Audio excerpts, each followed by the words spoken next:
দিব আমরা দেখেন কিভাবে দিব আমরা প্রথমে শেষ করে দেখবেন আমরা অবশ্যই দেখছি দেখব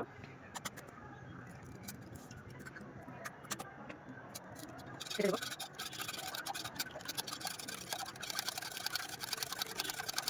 তিন চামচ চিনি দেব এক চামচ চামচ লবণ নিয়ে দেব ভালো করে দেব ধুয়ে নিয়েছি এবারে যে হবে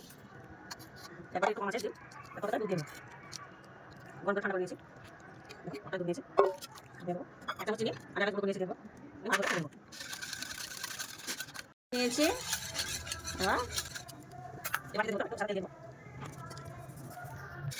এটা মধ্যে দেব আমি দাও নিয়েছি এটা বসে দেব না দেব তুমি জানো দাও করে 20 মিনিট জাল করে নিয়েছি দেখে নেব দেখুন একটু লেগে নেই এই দেখেন একদম হয়ে গেছে একটু লেগে নেই ঠান্ডা করে ঢেলে আপনাদের দেখাচ্ছি ঠান্ডা হয়ে গেছে একটু কেটে নেব ব্যাটটা ঢেলে নেব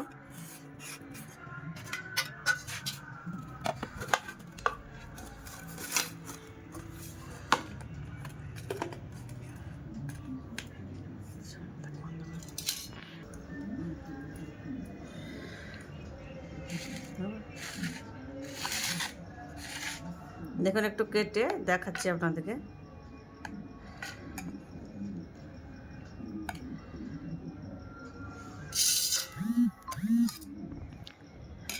এই দেখুন